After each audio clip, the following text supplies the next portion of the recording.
شيء لله وله الفاتحة. بسم الله الرحمن الرحيم. الحمد لله رب العالمين الرحمن الرحيم. إياك نعبد وإياك نستعين. اهدنا الصراط المستقيم صراط الذين أنعمت عليهم غير المغضوب عليهم ولا الضالين.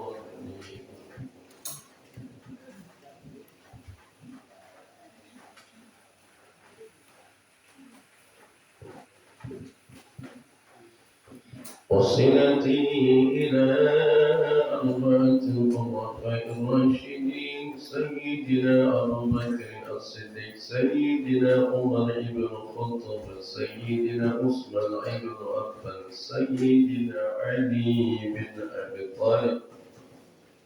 وصلة العلماء اعتقاد أهل السنة والجماعة الإمام حسن علي الأشعري الإمام أحمد سؤال الطاهري. ورثة الأولياء شيخ عبد القادر الجيلاني إلى محمد بن محمد الخزاعي. ورثتي إلى شيخ جنيد البغدادي. وصلتي إلى هذه المجلس الفاتحة. بسم الله الرحمن الرحيم. الحمد لله رب العالمين الرحمن الرحيم مالك يوم الدين. إياك نعبد وإياك نستعين. اهدنا الصراط المستقيم صراط الذين أنعمت عليهم غير المغضوب عليهم ولا الضالين. ثم إلى أرواح آبائنا وأمهاتنا وإلى أرواح جميع أهل القبور من المسلمين والمسلمات والمؤمنين والمؤمنات شيء لله ولهم الفاتحة. بسم الله الرحمن الرحيم. الحمد لله رب العالمين الرحمن الرحيم مالك يوم الدين. إياك نعبد وإياك نستعين. اهدنا الصراط المستقيم صراط الذين أنعمت عليهم.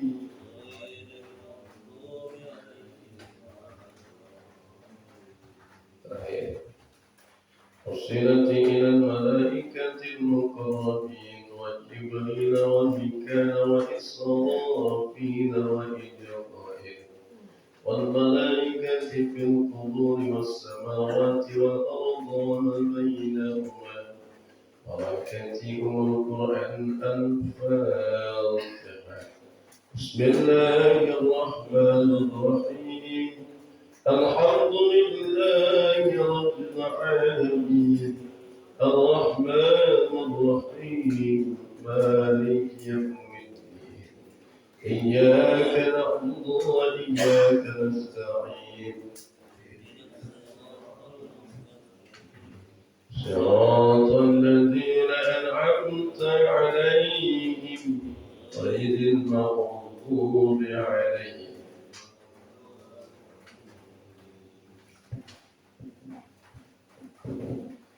Assalamualaikum warahmatullahi wabarakatuh.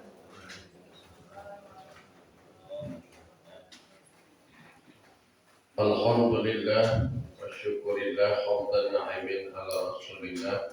Allahumma salli ala sayyidina Muhammad wa ala ali Muhammad. Hari ini Sabtu 10 Desember 2022, kalender berada di 16-17 Jumadil Awal 1444 Hijriah. Mudah-mudahan Allah berikan rahmat dan ridho kepada kita. Amin. Jemaah yang dimuliakan Allah, belakangan ini media memberi gambaran berita-berita duka Yang pertama, gempa bumi terjadi di Cianjur. Banyak ratusan orang meninggal dunia. Ribuan rumah hancur. Bahkan ada yang saat ini masih dalam pencarian. 46 rumah di Majene, Sulawesi Selatan hanyut dibantai banjir bandang. Belum selesai lagi, gempa datang lagi. Hari ini Kabupaten Garut, Jawa Barat. Tidak lama, mulai wal jibala autada, gunung-gunung menunjukkan aksinya. Kita juga dulu pernah batuk-batuk Gunung Sinabung. Keluar abu lahar panas, mahal harga tomat. Kemudian hari ini Gunung Semeru memuntahkan lahar panas. Dia awannya baru keluar. Cepat jalannya 163 km per jam selama 18 km lebih. Pasti kalah mobil balap. Jemaah yang dimuliakan Allah, beberapa gunung di Indonesia ini juga menunjukkan aktifnya ya. Karena Semeru memuntahkan lahar awan panas, yang lainnya pun menunjukkan gagahnya. Di Manado, di Kerinci, namanya Gunung Kerinci, batas Jambi dengan Padang. Itu ada gunung berapi. Ini sebenarnya gunungnya sudah non aktif, tapi belakangan ini mulai aktif kembali. Gunung Kerinci itu di bawahnya ada tempat cerita 7 manusia harimau. Cuman sekarang udah nggak ada lagi, udah pindah ke RCTI. Jemaah yang dimuliakan Allah, kemudian banjir juga masuk di ibu kota. Kita juga kebanjiran. Kami di Hampera, Amsterdam juga kebanjiran.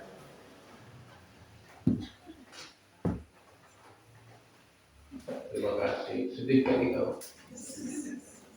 Karena Brazil kalah. Ya, baik. TV yang rajin nyiarkannya namanya TV One. Itu nyiarkan berita ini bolak-balik. Naik ke atas Metro TV, Kompas TV, lain lagi beritanya. Ini mulai masalah kursi pemimpinan. Katanya nanti calon presiden kita mukanya berkerut, rambutnya putih. Saya tengok-tengok tadi banyak juga bapak sini rambut putih, muka berkerut. Calon presiden bahasanya. Pindah ke satu stasiun lagi, bola saja. Selama sebulan ini menghias layar kaca. Kadang dulu mainnya dari jam 5 sore sudah main bola. Jam 8 main lagi, jam 10 main lagi, jam 2 main lagi. Diulangi lagi setengah 6 main lagi. Baru pergi kerja ngantuk-ngantuk, tabrakan meninggal. Jemaah yang dimuliakan Allah. Jemaah yang dimuliakan Allah, begitulah panoramanya. Masuk satu stasiun TV, KDI tidak pernah berhenti. Lanjut terus bergoyang. Wajar kalau bumi ini digoyang Allah terus. Introspeksilah kepada Allah. Jemaah yang dimuliakan Allah, ada 2 kiamat itu. Yang satu namanya kiamatul kubra. Al-qari'atu mal-qari'atu wa ma adraka mal-qari'atu. Yawma yakunun nasu kal-farasil mabsus. Ini kiamat besar. Kapan kiamat besar Ustaz? Jangan tanya saya. Wallahu a'lamu bissawab. Saya tidak tahu masalah ini. Rasulullah juga tidak tahu. Katanya ada Ustaz itu bicara kiamat, tidak ada yang tahu masalah ini. Itu hanya prediksi saja. Kalau misalkan pun hujan, mendung bukan berarti hujan. Toh subuh ini saya pikir tadi tak ada orang. Rupanya Allah kuatkan hati, ramai juga kemarin. Bahkan saya terkejut, pisang rebusnya pun tetap ada. Setukah dalam gelangan, tiada berubah dari yang lama. Jamaah yang dimuliakan Allah, kiamat apa ini Ustaz? Kiamatul sugra, kiamat kecil. Allah kasih peringatan-peringatan. 12 gunung berapi di Eropa, Amerika sudah memuntahkan laharnya. Panas lavanya. Di Meksiko keluar. Beberapa negara kerusuhan saja saat ini. Jemaah yang dimuliakan Allah, kiamatul sugra. Kami di Ampang Perak juga kebanjiran kemarin. Anak-anak senang kali mandi di rumah buahnya yang nggak tidur dari malam. Buahnya udah naik sesak napasnya udah dari malam kebanjiran, anak-anak senang kan. Tanya anak-anak lagi kapan banjir lagi Pak katanya. Stres ada juga. Jawab yang dimuliakan Allah begitulah kan. Kedudukan desa lama ada pula angin puyuh ngangkat atap seng rumah orang. Putar-putar namanya angin puyuh ngangkat atap seng rumah orang. Puyuh itu kecil. Angin puyuh aja ngangkat seng rumah orang. Kalau sempat angin lautnya mana? Jemaah juga ke Allah. Begitulah. Introspeksilah kepada Allah. Alladzina idza asabatum musibah qalu inna lillahi wa inna ilaihi raji'un. Kalau nanti kalian ditimpa musibah, inna lillahi wa inna ilaihi raji'un. Ditambah lagi belakangan ini terjadi kenakalan remaja. Antar kampung sering berkelahi. Kasus pembunuhan merajalela. Di TV luar biasa media menayangkannya. Film-film yang bercerita tentang perampokan, pembunuhan ditayang bebas di televisi. Sehingga menjadi tontonan dan santapan anak-anak kita. Ditambah lagi media handphone yang tidak bisa terkawal karena berita informasi datang begitu saja. Ini juga membuat kita tidak sanggup menerimanya, sehingga terjadilah masalah ini. Jemaah yang dimuliakan Allah, banyak anak-anak kita yang menyantap hidangan itu, lalu kemudian mempraktekkannya dalam kehidupan. Perkelahian, dia tonton dari film-film itu yang ditayangkan secara bebas.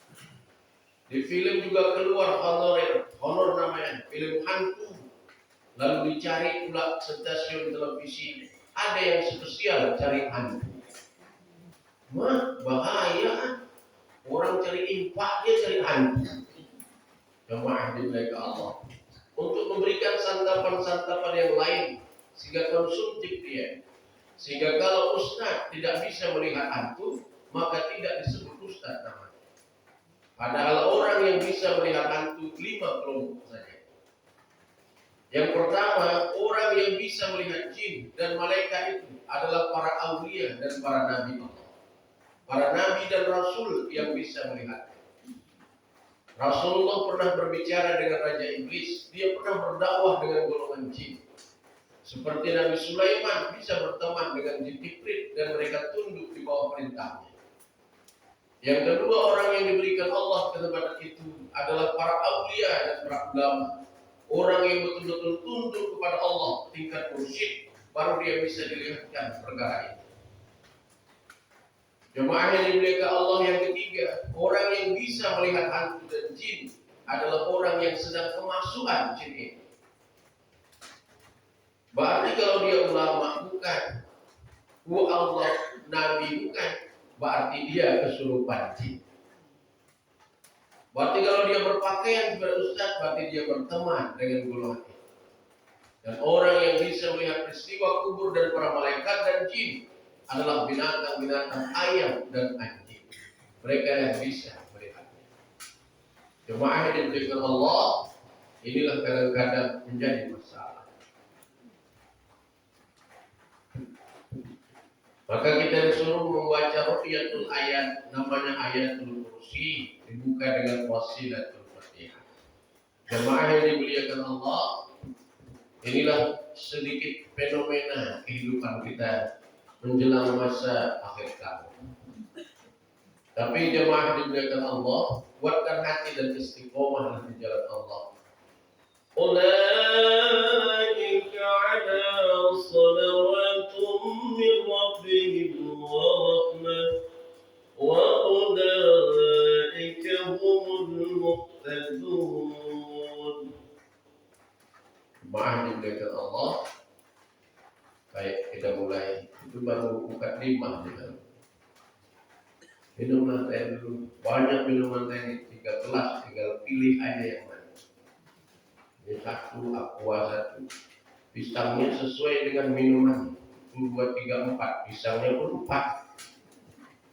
Luar biasa. Kopi lah dulu. Teh ini Pak, tulisannya ada kopi. Ini kan gelas yang dapat hadiah ini.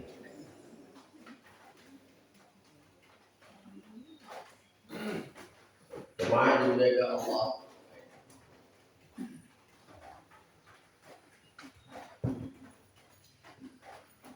Waktu kita sujud kepada Allah, bayang fikihnya nih, begini digabung nanti dia.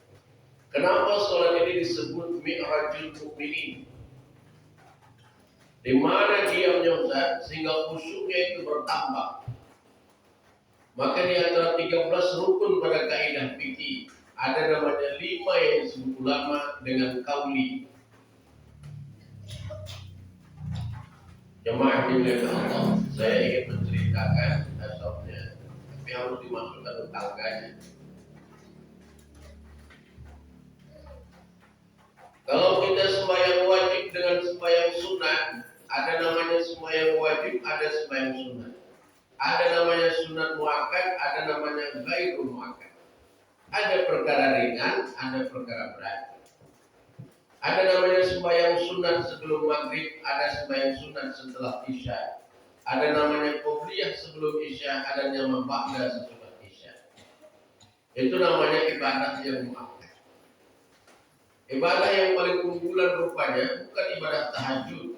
Rupanya ibadah yang paling mulia adalah 2 rakaat sebelum sholat subuh. Namanya qobliyatus subuhi. Apa subuh dapat subuh ini, qobliyah subuh selesai subuh, maka sama seperti dunia dan isi-isi. Gak ada rugi lagi lah. Jadi jangan sebut lagi rugi, gak ada ruginya lagi, dan beruntunglah dunia akhirat. Jemaah yang dimuliakan Allah, lalu setiap kali melaksanakan ibadah itu kita diberikan rukun qauli dalam fikihnya. Qaul itu artinya ucapan, mesti diucap dia. Perempuan sama laki-laki mesti diucap. Seorang imam dengan makmum mesti diucap. Namanya qauli. Walaupun dia orang bisu, mesti bergerak lidahnya. Jadi kalau ada orang yang bergerak lidahnya tidak bersuara, bisu namanya. Jadi dia mesti gerak. 5 rukun qauli ini memiliki hubungan antara mi'rajul mukminin. Kenapa dia disuruh Allah macam itu? Karena dia pembuka pintu jalan. Jemaah yang dimuliakan Allah, kalau perkara rukun tidak ada satu pun ulama yang berani membantahnya. Ulama hanya berbeda masalah khilafiyah. Khilafiyah itu cabang furu yang kadang-kadang berbeda-beda. Tapi kalau misalkan yang rukun, tidak ada ulama yang berani membantahnya seluruh dunia. Kenapa tidak berani dibantah seluruh dunia? Karena yang rukun itu dijaga dan perintah besar. Kenapa hikmah itu? Inilah 5 yang mengandung hikmah menyampaikan mi'rajul mukminin dalam ibadah. Karena dari disebut ulang kata as-salatu mi'rajul mukminin. Salat itu adalah mi'rajnya orang mukmin. Loh, di mana mi'rajnya? Macam mana cara mi'raj? Mi'raj itu namanya naik ke atas. Itu namanya Isra wal Mi'raj. Berjalan Nabi lalu naik ke atas. Macam mana cara sembahyang bisa mirat dia. Nah, lalu diberikanlah oleh ulama panduan-panduan dalam syariat. Maka dibentuklah 3 kajian namanya tauhid, fikih dan tasawuf. Namanya tasafi, tauhid, fikih dan tasawuf. Ya mesti ada 3-tiganya. Kalau fikih itu ibaratkan dia ini kulitnya. Kulitnya mesti ada isinya. Isinya itu namanya tauhid. Hasilnya ini namanya tasawuf. Kalau kita naik kereta, ada ban dalam, ada ban luarnya. Dua-dua penting. Kalau ban dalam aja dipakai, nggak pakai ban luar, orang gila namanya. Dipakai ban luar, tidak ada ban dalam, bisa bahaya. Nah, jadi dia dua-duanya dipakai, baru seimbang.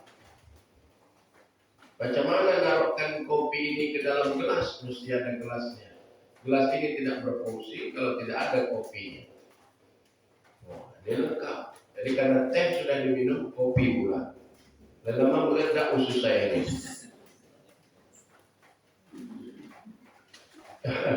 Jemaah yang dimuliakan Allah, tapi namanya punya orang harus diminum.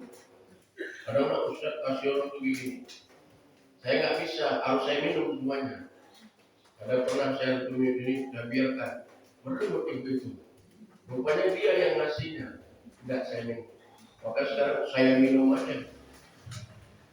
Boleh tak Ustaz? Tak apa, minum aja. Ini tenang, habis semuanya pokoknya. Cuman piringnya tidaklah saya balikkan nanti. Yang pertama yang disebut kauli dan pengaruh dalam tasawuf. Kalau kita semuanya. Yang pertama mengucap takbiratul ihram. Allahu Akbar. Imam baca, makmum pun baca. Allahu Akbar. Sebelum membuka peristiwa Mi'raj, orang harus mengakui kebesarannya. Makanya kalimat ini tidak bisa ditukar di seluruh dunia. Tidak boleh Allahul Jalilun, Allahul Kabirun, wal Jalilul Ghaniyun. Tak dibenarkan. Seluruh dunia dan seluruh majma'ah tetap berkata Allahu Akbar, bukan Mi'raj. Kalau sembahyang sunat tetap baca Allahu Akbar. Sembahyang sendirian Allahu Akbar. Ibu-ibu sembahyang Allahu Akbar. Sedang berimam Allahu Akbar. Cuma jangan lebih kuat dari imamnya. Marah pula. Kemarin ada imamnya agak tua, patuh pula. Lambat ya. Allahu Akbar, datang makmum. Allahu Akbar, terkejut Tuhan.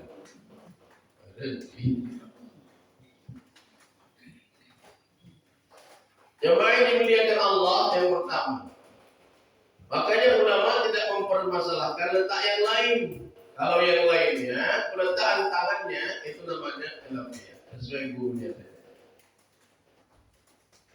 Yang diwajibkan arkannya hanya Allah Akbarnya saja.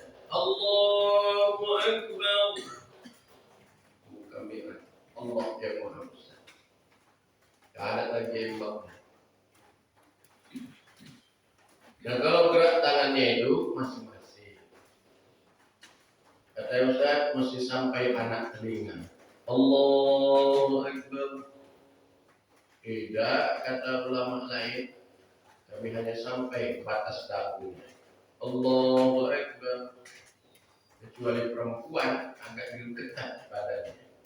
Allahu Akbar, perempuan supaya nggak naik ke lekungnya. Laki-laki baru direnggangkan. Itu dalam fikih. Semalam kami sembahyang suami istri di rumah Ustaz. Terbalik pula, lakiku yang macam gini Ustaz. Oh, itu dia perempuan. Ibu semua begini tampilnya, tinggal cukup telekungnya. Itu beda lagi. Gerak tangan juga gitu Ustaz, benar. Allahu Akbar. Satu kali dilakukan Nabi boleh diikut, apalagi 150 kali dibuat Nabi. Perang Khandaq berlangsung 30 hari, dikelilingi oleh para kafir Quraisy. Perang ini sangat sedih sekali, sebulan Nabi dikepung. Inilah peristiwa pondok pertama dalam sembahyang pondok asal. Ketika itu mereka sembahyang dalam keadaan perang, maka dibuatlah parit-parit ketika itu. Makanya Rasulullah memegang tangannya selama berapa hari. Akhirnya terikutlah oleh para sahabat, maka ada orang sembahyang seperti itu. Allahu Akbar. Ini megang pedang dia Ustaz? Tidak, asam lambung dia maksudnya. Itu dibolehkan. Tidak usah dia. Itu namanya cabang hukum berdasarkan gurunya. Yang kedua, membuka mi'raj naik langit. Namanya rukun qauli yang kedua, membuka mi'raj naik langit. Nah, kalau yang biasa-biasa punya kita, tangannya itu di atas pusat di bawah dada. Allahu Akbar. Itu biasa. Di atas pusat di bawah dada. Ada juga sebagian pusat di bawah pusatnya Ustaz. Oh, mazhab Imam Malik mungkin enggak, Imam Syafi'i. Oh, itu kainnya melepas dia berarti, enggak pakai tali pinggang. Yang kedua, yang mesti rukun kali dibaca dalam sembahyang namanya adalah suratul Fatihah. Di dalam mi'raj, pembuka pintu langit itu Fatihah. Makanya Fatihah ini oleh rukun ulama fikih dibaca sebaik-baiknya, tidak perlu maulud dan tidak boleh diputus-putus. Kenapa dia tidak boleh diputus? Karena dia mi'raj langit ini. Kendaraan kita mau sembahyang suratul Fatihah kendaraannya. Kalau Nabi ketika mi'raj berangkatnya pakai buruk, kita berangkatnya pakai Fatihah. Makanya setiap ulama membuka sebuah acara pakai Fatihah. Sebelum kita membaca Yasin, ila hadratin Nabi Mustafa pakai Fatihah.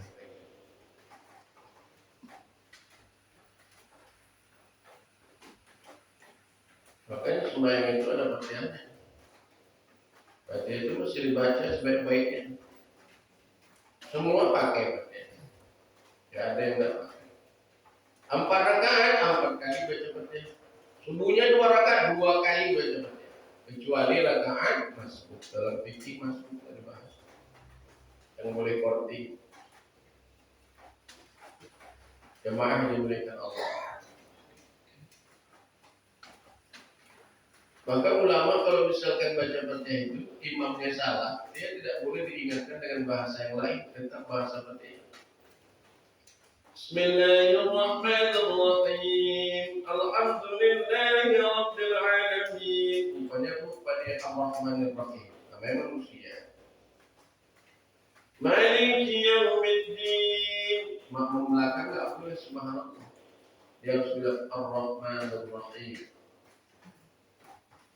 Ar-Rahmanir-Rahim. Ar-Rahmanir-Rahim. Maliki yaumiddin. Tak boleh subhanallah, bingung dia nanti. Subhanallah, apa salahnya itu dia? Subhanallah tersambungnya. Subhana rabbil izzati amma yasifun. Wassalamun ala mursalin. Amin. Gak ada belakang bubar. Dibaca Fatihah ini dengan sebaik-baiknya. Kenapa Ustaz? Fatihah ini mi'raj, pembuka kendaraan mau dekelan. Pakai Fatihah. Orang dia grand opening, pembukaan nama ayat itu. Pembukaan surah Fatihah. 2 kali diturunkan ayat ini. Pertama diturunkan di Mekah tidak pakai bismillah. Lalu diturunkan dibaca Nabi di Madinah pakai bismillah. Maka ulama membentuk 2 mazhab, ada yang tidak pakai bismillah, ada yang pakai bismillah. Itu saja perbedaan. Yang lain benar sesuai dengan peraturan. Ketika kita sembahyang tidak membaca Fatihah ini, dibatalkan ibadah kita. Maka tidak ada hening cipta dalam sembahyang. Maka dia mesti mengucap-ucap lidahnya. Bismillahirrahmanirrahim. Begitu. Kalau dia diam aja, hening cipta namanya. Macam di sekolah, upacara kehormatan kan ada. Untuk menanggung para pahlawan yang telah gugur, mari kita baca Fatihah. Hening cipta mulai diam menjawab. Selesai kan? Jadi kalau dia tidak baca Fatihah, dia hening cipta namanya. Maha mereka Allah. Mi'raj, posisi Mi'raj buka pakai Fatihah.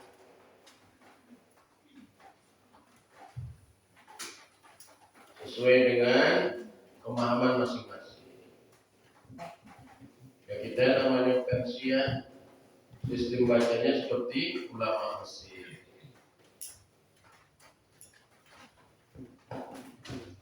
Quran ini dulu turunnya di antara para sahabat. Quran itu turun dihafal, tidak ditulis. Ketika Nabi terima Quran, sahabat langsung hafal. Tukang hafal namanya Jaid bin Sabit, Abdurrahman bin Auf. Tidak ditulis Qurannya. Turun sama Nabi, tulis langsung para sahabat hafal. Maka para sahabat penghafal Quran ada beberapa orang yang selalu dekat sama Nabi. Maka orang hafal dia gak bawa Quran kemana-mana. Tiba-tiba ketika itu banyak Islam ini berkembang setelah jumpa di Madinah. Orang Persia, Cina, Mongol berjumpa dalam suatu pasar Madinah, pusat kota, orang jualan. Lalu banyak di antara mereka yang masuk Islam. Kami tidak pandai baca Quran. Tuliskanlah. Oleh para sahabat namanya Umar bin Khattab dilakukanlah rapat instruksi besar. Mulailah ditulis Quran pakai huruf. Sayangnya tulisannya macam cacing berputar-putar, nggak ada barisnya. Orang-orang pedalaman Pakistan, Uzbekistan sudah masuk Islam. Mereka bingung orang Cina masuk Islam. Akhirnya ditulislah patah domah dari sastra. Cara membacanya juga berbeda-beda. Orang-orang pedalaman mereka menyebutnya bukan Muhammad, mereka sebut namanya Muhammad. Kalau kita bilangnya Alhamdulillah, mereka bilang Alhamdulillah. Kalau kita bilang Wadduha, mereka baca Wadduhi. Akhirnya oleh ulama dibuatlah namanya Qira'atus Sab'ah. Al-Imam Hasan Ali Al-Faraidi yang membuat peraturan cara membaca Quran. Berkembang lagi Quran sampai ke Indonesia berkembang. Lalu oleh Kiai Haji Sirajuddin Abbas dengan mata Anwar dibuatlah namanya Juz Amma. Alif dan Ta, alif depan U, alif depan U, A, I, U. Imda tema kada tita, mim depanmu matamu. Antin pun baik nyanyian orang dulu. Sekarang ditambah lagi oleh Abu Sulman kerjasama dengan Profesor Dr. Marzuki Usman dari Yogyakarta.